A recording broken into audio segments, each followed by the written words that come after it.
That is a teisho on non-duality.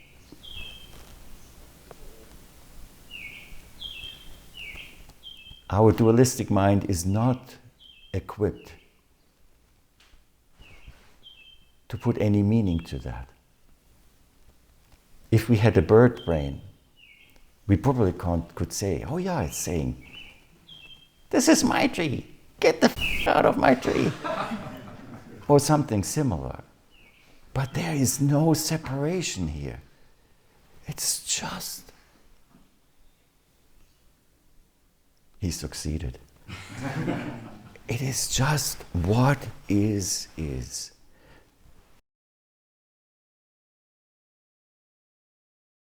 Shumana Katoshu Dai 87 足 Joshi no jo ni kotau Kiro ちなみにそうと文殊はこれ七仏の死何によってか上司の情を出だすをこと得ざる死曰く書き立ったりをなすそう曰くもう妙はこれかほの主文何によってかかえって出だし得たる死曰く安福前法 Entangling Vines Case 87 Why the woman came out of Samadhi. A monk asked Kido. Manjushri was the teacher of the 7 Buddhas. Why was he unable to bring the woman out of Samadhi?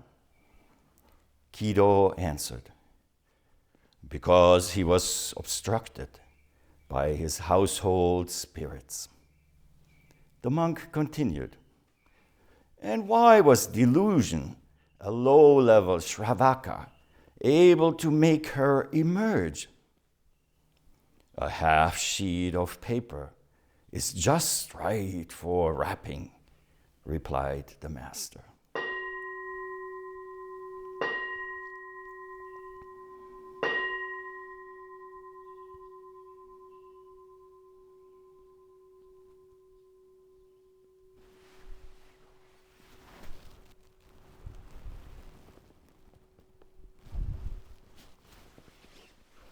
Please feel free to turn.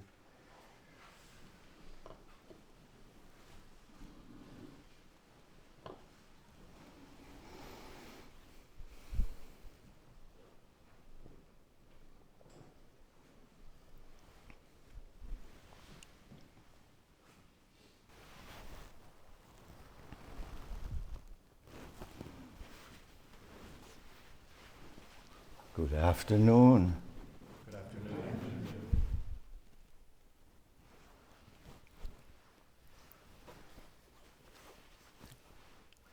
Being able to drink water during a talk is very helpful when the voice gets weak and the air is dry.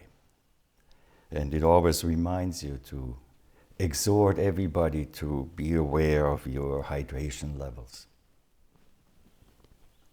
In this tradition here, we don't serve any beverages with the meals. So hydration in these formal settings and the little tea that we get or the coffee, it's thimble-sized amounts of liquids.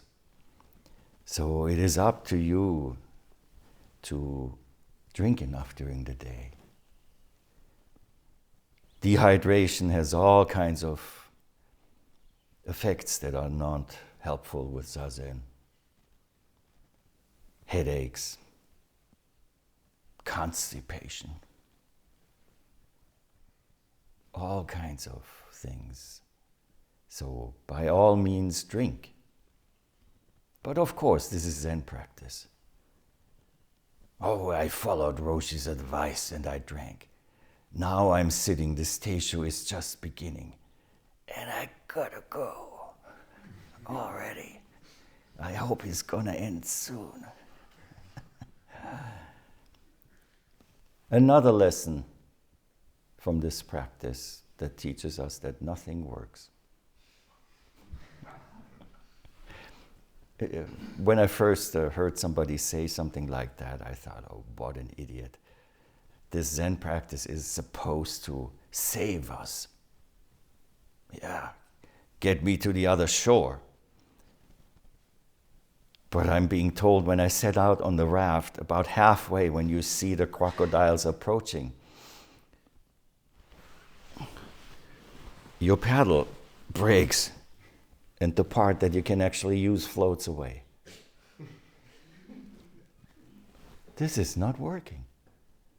It said I should leave the raft behind, but I have to get to the other shore first or the crocodiles will get me. Yeah. And then the crocodiles come and swim up to you and their mouth opens and they say, form is emptiness and emptiness is form. This is about what this practice feels like at times. And finally, despite all of these annoying things that happen here, because just as we sit in Zazen and finally, Samadhi, the bell rings. How dare this interfere with my sublime Samadhi?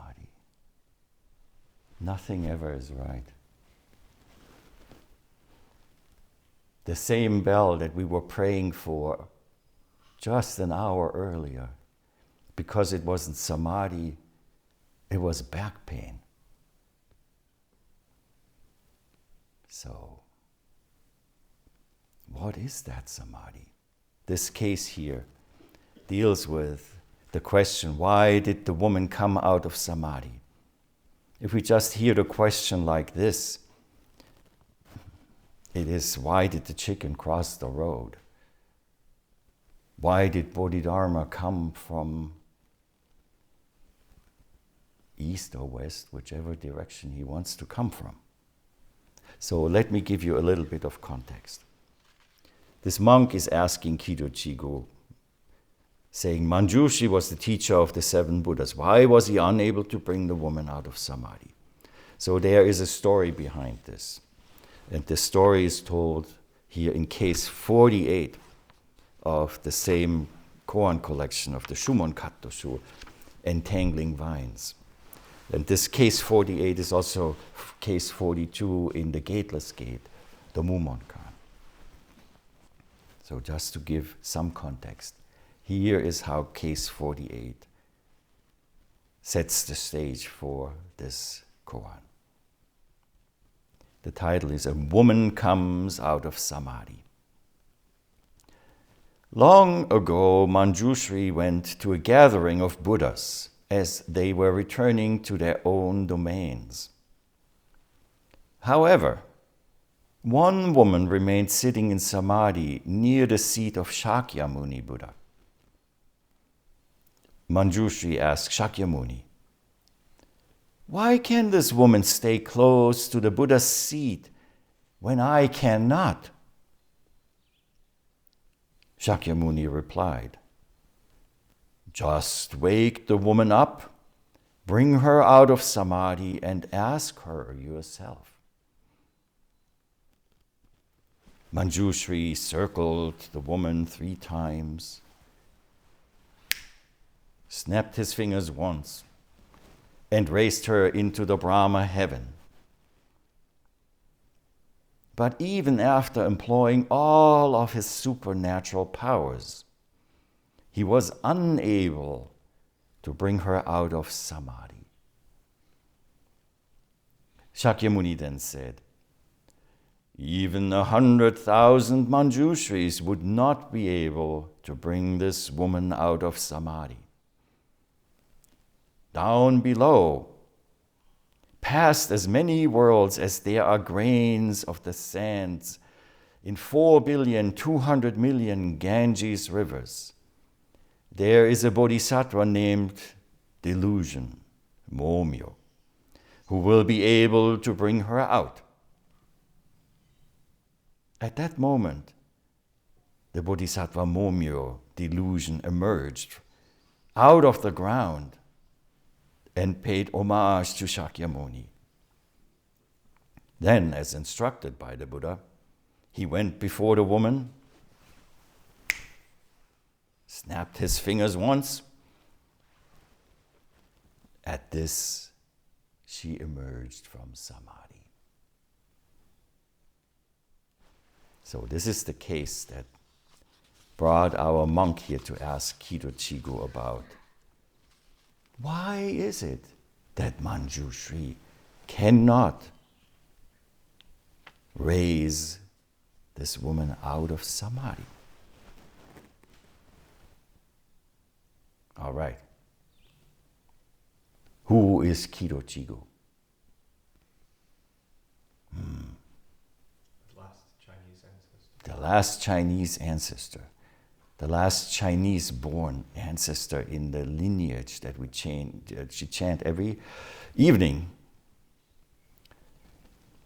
He lived from 1185 until 1269 and appears in 17 cases of this Shumon Kattoshu.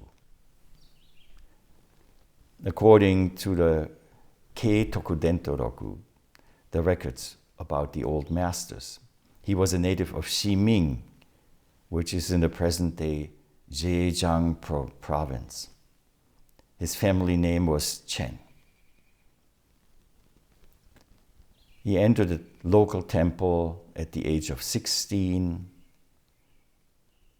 studied with one master, and then went on an extended pilgrimage and joined finally the assembly under his, of course, later transmitting master, Unan Fugan. He visited several other masters, going around like it was the customs at that time. The customs said you would go around after you received approval from your master to further polish and develop. And he served as a priest in many important temples, got into difficulties with the government, was banned from teaching for some time, but then finally, when the government changed, he was reinstated. And among these students that he had, Kido Chigo was the first Japanese monk who is in our lineage, Nampo Jomyo. Nampo Jomyo, Dai-o Kokushi, the great national teacher Dai-o, who founded the Japanese Rinzai lineage that includes all present-day Japanese Rinzai masters and everybody in the world who hails from those lineages.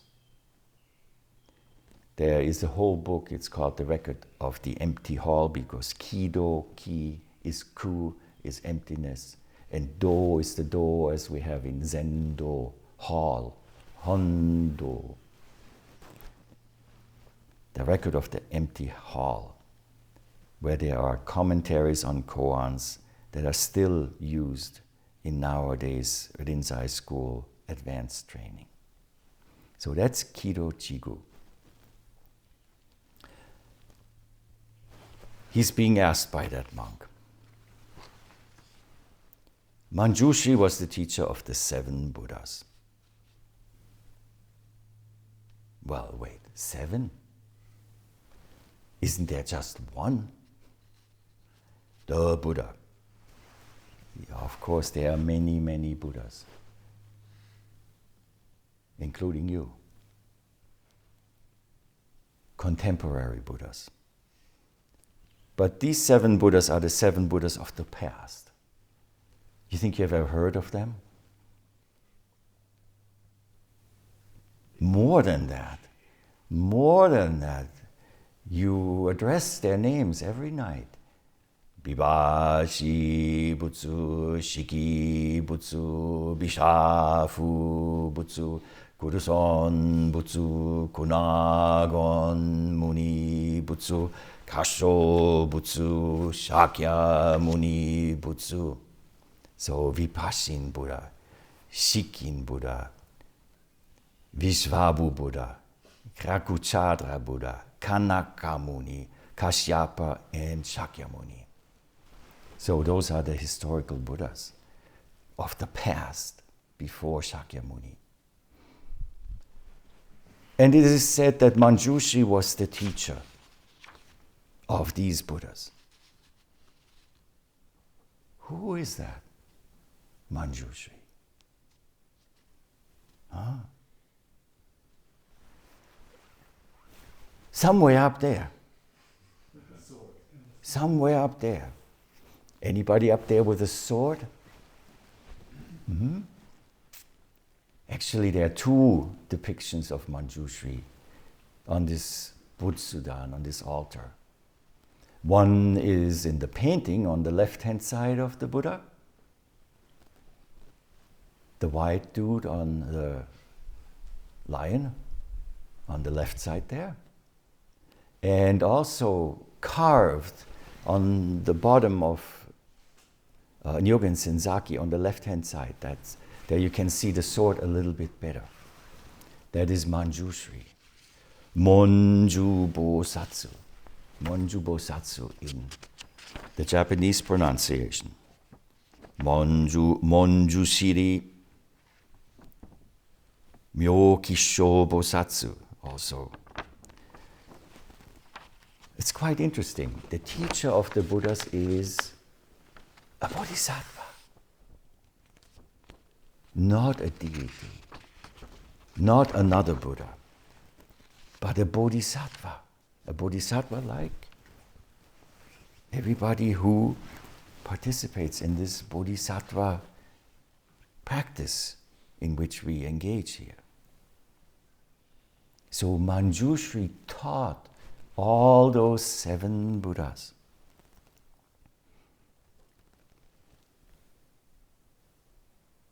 What in particular, which aspect, when we think of these bodhisattvas as manifestations, as embodiment of aspects of teaching, aspects of mind, aspects of heart, aspects of this universe, which aspect does Monju Bosatsu embody?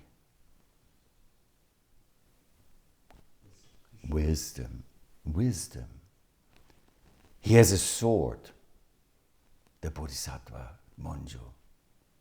A sword, what does the sword do? It cuts. But it doesn't cut things in two. What does it do? It cuts things into one. No, I have not been drinking. It cuts things in one. So what does it have to cut in order to cut things into one?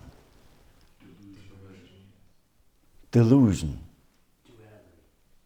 Oh, duality. Great. Both great. Delusion. Delusion, most of the delusions are based upon the unconditional affirmation of duality.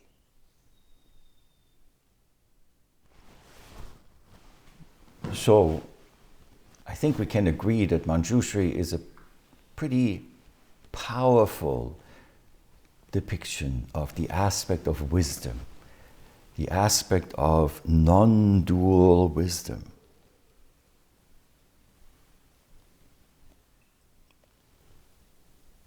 What is non-duality?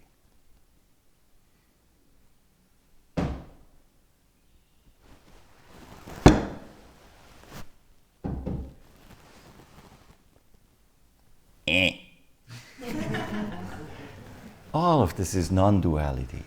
But we who are so fixated in our dualistic thinking, because everything that's happening in that rind of this thing in our brain there, around the brain there, in our skull, just knows this and that, because that's how it works. So, how can we get close to getting the gist of non-duality. The two-dimensional brain thinks, okay, there must be a third dimension. Cutting from 2 to 3, or maybe from 2 to 4, 8, 16, and so on. Just more and more, smaller and smaller. But that's not the way to go to non-duality. But non-duality is, when we said it cuts it into one, it doesn't cut it into 0. So it cuts it into one. That means there is something there. There is something there. And the easiest thing to explain non-duality in words is that what's there is there. And that's it. It took a little bit, but it arrived. Non-duality. There is something there, and what's there is there. Non-duality doesn't mean there is nothing there, nor is there only one thing there and nothing else exists. It doesn't mean there is no darkness and light. It's not a gray substance where everything is mushed together like dharma, kaya, spam. You know? No, it's not that way. It just is what is. When it's dark, it's dark. When it's light, it's light.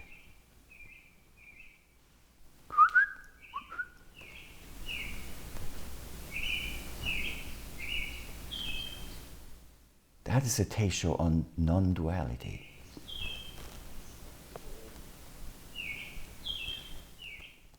Our dualistic mind is not equipped to put any meaning to that. If we had a bird brain, we probably could say, oh yeah, it's saying, this is my tree, get the fuck out of my tree. Or something similar. But there is no separation here. It's just. He succeeded. It is just what is. Duality comes into existence in the moment when it's dark and we start, oh, I wish it were light. Or we have an idea of light.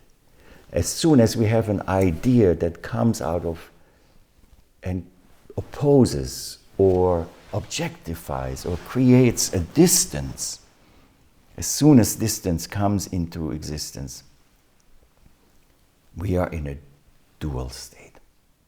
Non-duality is gone. So, Manjushri teaches us non-dual wisdom. And this woman here is practicing some kind of Samadhi meditation. So, what is Samadhi? Absorption. Is it absorption? A sponge absorbs. Being absorbed. We could be absorbed in very selfish things, as often we find ourselves to actually be. So absorption is not a good way to say it. What is it? Is it just a state of intense concentration achieved through meditation? That, as we heard in the last session, leads to 24% more happiness? No, Samadhi, I would say, and I apologize already, is the absence of any kind of self-referential consciousness. So there are different flavors of Samadhi. One flavor of Samadhi is the Samadhi we find at the ultimate point of contraction where everything gets smaller, smaller, smaller, smaller, smaller, smaller, smaller, smaller, smaller, smaller. Lights out. Nobody, nothing to be seen, heard, smelled. Just no time, no recollection. Anyone ever experienced that?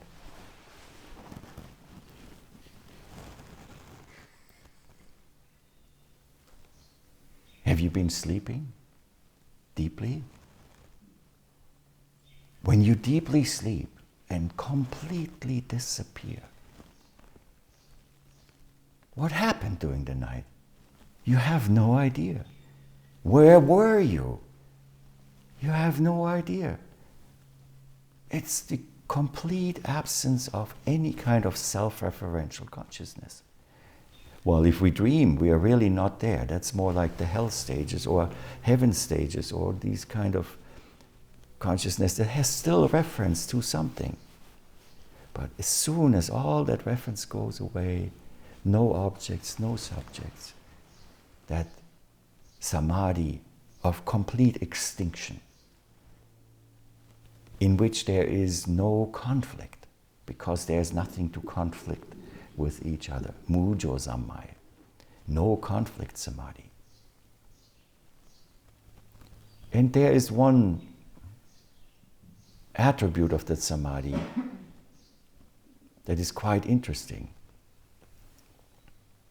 It's totally boring, because there are no colors there.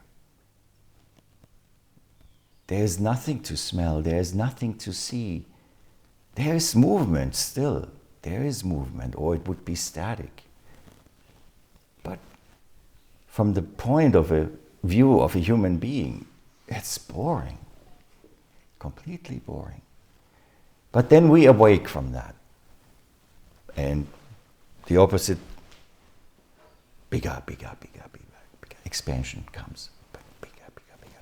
And it expands to the biggest point possible.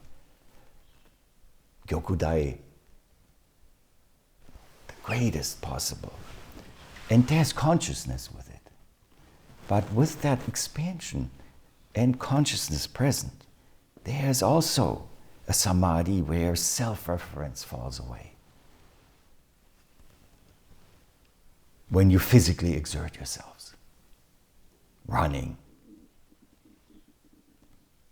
doing some kind of other exercise, chopping wood, chanting, painting, losing that self-referential consciousness. But still, the world is there. Everything is together, but no self-reference. And that, even though there's distinction, is also a manifestation of the non-dual consciousness. No other, no self, but everything vivid and alive. So, King Samadhi, O Zammai, it is sometimes called. So which of those two samadhis was the woman in? Probably not the one on the treadmill, next to the Buddha. Probably some meditation samadhi that led her to the full extinction, complete disappearance. So with all his tricks, Manjushri was unable to raise that woman. What a jerk, huh? Thinking, hey, I snap my fingers and something will happen just like that. Hey, woman, wake up. What's with your wisdom, Manjushri? What happened? He sent her to the heavens and back and forth, and it did not work.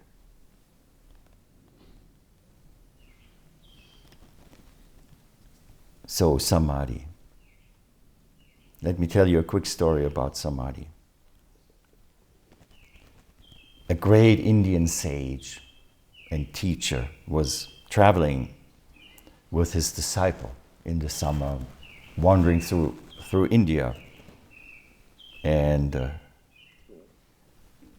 they stopped. It was a hot day, and the master sat down and said to his disciple, "Oh, my dear disciple, I am very thirsty. Would you please fetch me something to drink? I will sit here and wait until you are back." And the master sat down and went into deep samadhi. The student returned. The master was still in samadhi. "Master, master, I'm here. I have the water for you." It took a long, long time. It took so long that the student went to the village and said, "Come on, you should see my master. He is sitting there in the deepest samadhi ever, and he will emerge and dispense the great wisdom of the samadhi to us." And so the whole city came and waited and waited and waited, and finally, after several weeks, the master opened the eyes and looked at the disciple and said, "Where's the water I asked you to bring?"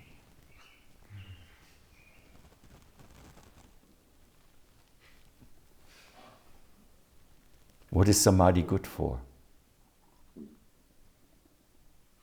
Absolutely nothing. Absolutely nothing. The great wisdom is that he woke up from the non-dual to the dual, and in the dual, water is necessary, as I said in the beginning of this talk. So Kido answered to this question because he was obstructed by his household spirits. Now, what are household spirits? Anyone believe in spirits?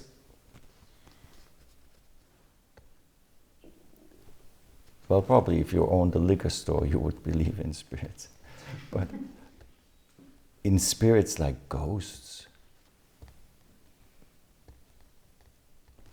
why not?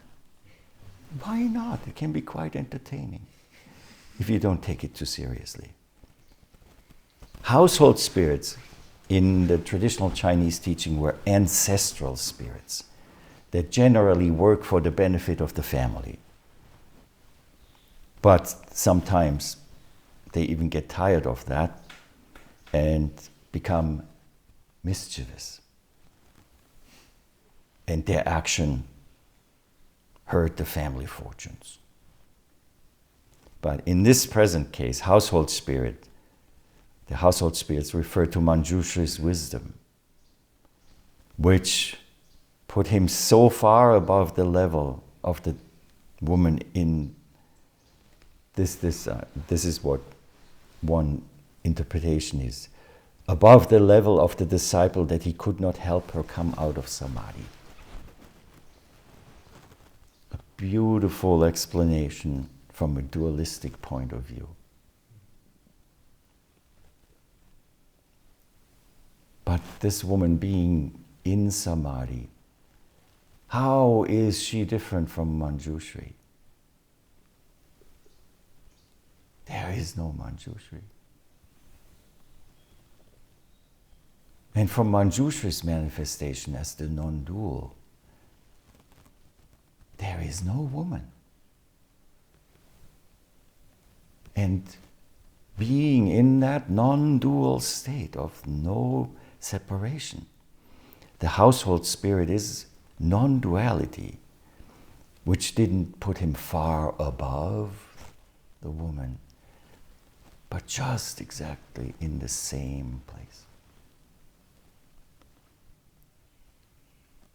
Why did Daicho Jisho Buddha practice Zazen for 10 kalpas and still not become a Buddha?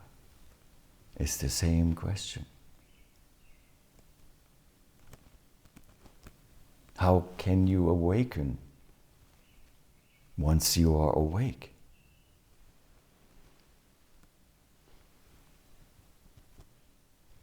Obstructed by the household spirits. But then, here's the other person. As we heard, the monk continued, and why was delusion, a low-level Shravaka, able to make her emerge? So who is that? Momyo Bosatsu. Momyo Bosatsu, already a bodhisattva. Jalini Prabha Bodhisattva is his name in the Indian language that was used at the time in Sanskrit. Momyo Bosatsu, Komyo Bosatsu, and so on. He's one of the 16 honored bodhisattvas of the Bhadra Kalpa, of a good eon. Very low level, that is, you know, these many, many levels of esoteric mandalas that exist in esoteric Buddhism. This is the Vajradhatu mandala, the diamond realm mandala. Now, of course, here, diamond temple, Kongoji, that's the Vajra temple. This Vajradhatu mandala symbolizes this active aspect of the cosmos and the wisdom of the Buddha Vairocana. Have you ever seen the Buddha Vairocana? Dainichi is his name. This is a Dainichi Buddha, the great light Buddha. Dainichi Nyorai. Vairocana comes from Vi and Rokana, from the sun or belonging to the sun, solar or shining, this active aspect of the solar wisdom, of the wisdom that shines out from itself. He first appears in the Brahmajala Sutra, the Bommokyo in Japanese. That is the sutra in which Indra's net is described, where there you have this Vairocana Buddha in the middle of that net, and Indra made that net, and on each intersection there is a jewel that has so many facets that in each facet of each jewel, all the other jewels in that net reflects.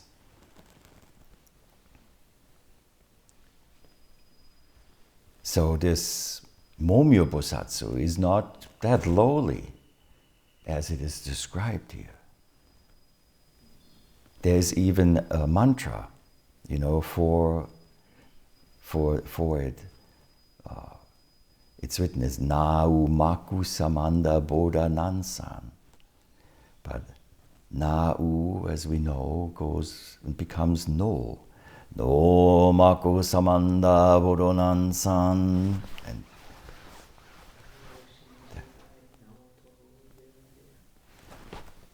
yeah. So these incantations, again, active. Quite different than Manjushri. Manjushri, in his wisdom of no dualism, the active aspect in that is this aspect of Momyo Bosatsu, of delusion. What a translation! Delusion. So, why could this low-level bodhisattva bring the woman out of this really deep, deep samadhi? We all know Momyo pretty well.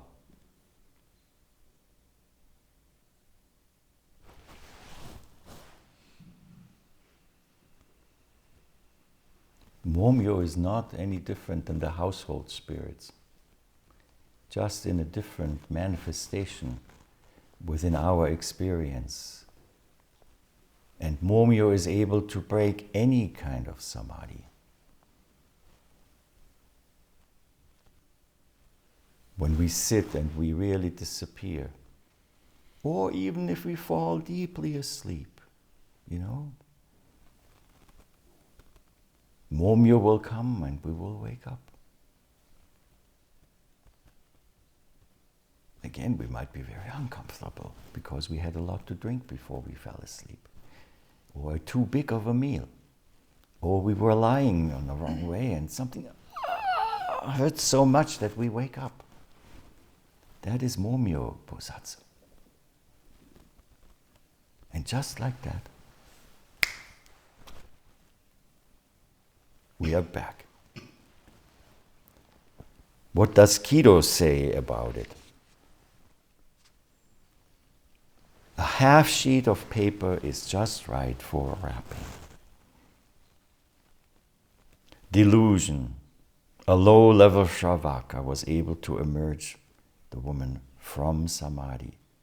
A Shravaka, we should say what a Shravaka is. A Shravaka, Shumon in Japanese. The first character is koi, voice. And the second character is mon in the on reading, but kiku, to hear. The character is the gate, and in the gate is the ear. The voice hearer. Shravakas are students who follow the teachings of the Buddha in order to attain nirvana. In Mahayana, Shravakas sometimes are looked at a little critically because it seems they are only concerned with their own salvation rather than the liberation of all beings. So we all are Shravakas at some point, We get on this path for some kind of self-based reason. And you know what? That's great. We have to arrive somehow. We have to arrive somehow in order to begin. But as we walk, instead of just riding that one bike, ideally one with fat tires and an electric motor so that it's easy to go uphill. And then if somebody stands in the way, well, knock them down and go over them, collateral damage. Nirvana is totally worth it. But then as we do that, I shouldn't have really knocked that guy over. Let me go back. And already the Shravaka is turning into a concerned bodhisattva. The bike will be replaced by a bus.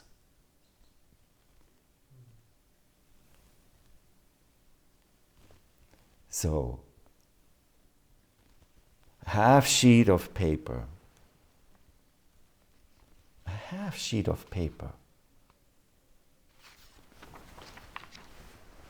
is just right for wrapping.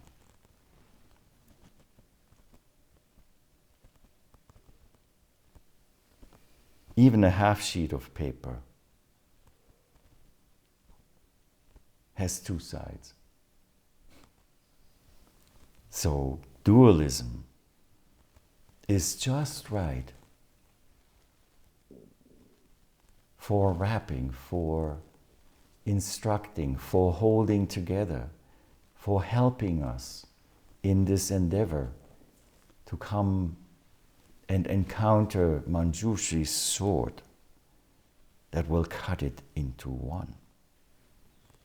And maybe it's even the paper. In the moment you turn it sideways, and the paper cut makes both sides disappear.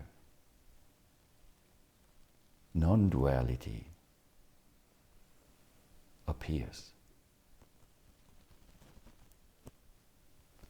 Every word that comes out of the mouth of a person sitting up here is a half sheet of paper, or even less. And if you listen to this talk, I can tell you actually, it is used toilet paper. But even with that, it is just right sometimes. And we have a term for that in the Buddhist teachings. Have you heard about upaya? Upaya. Expedient means. Expedience means.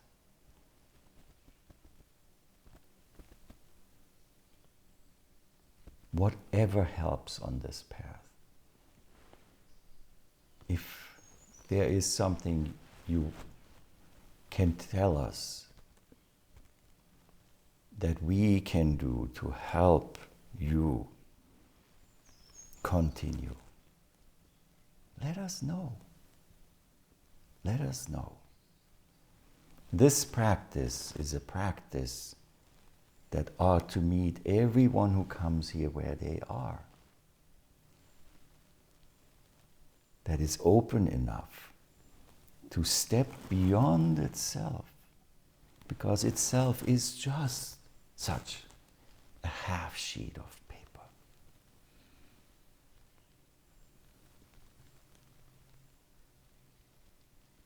Daibosatsu Zendo is here to make this practice possible.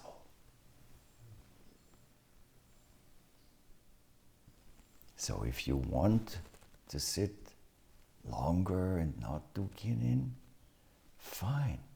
Just be prepared to sit for 90 minutes straight. Encounter Momyo after minute 45, just when everybody else sits down. And oh my God, that might be interesting. If there is a need to have a schedule that allows you to be physically able to do this, let us know. We want you to be able to do this. That is the manifestation of Vairocana Buddha, the great Sun Buddha, who is interpreted as the Dharmakaya, the Dharma body of Shakyamuni Buddha. Shakyamuni Buddha, Siddhartha Gautama, was one of us. One of us. And the Dharmakaya, the Dharma body of that human being who was able to free themselves from the fetters of being caught in duality.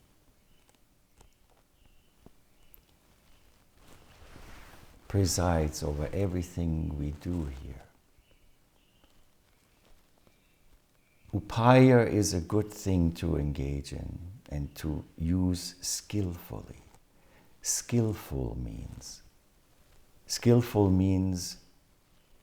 for the only end to keep going in this endeavor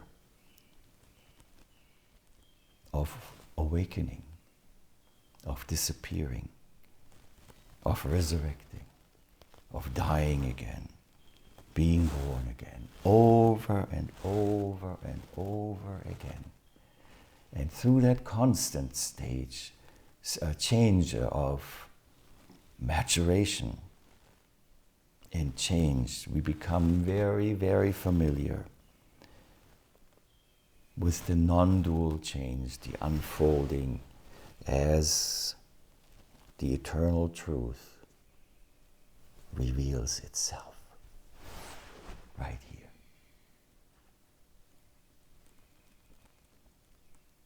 So,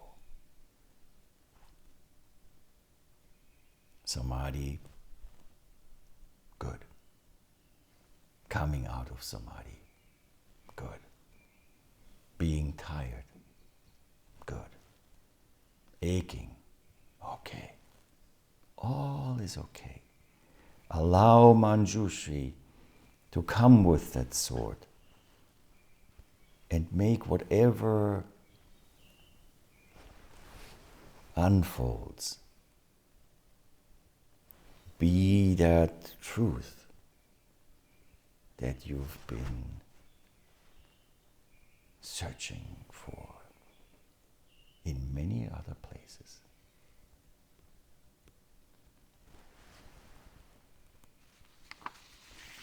And ultimately, never forget, you have to have fun while you do it. Otherwise, it's just awful.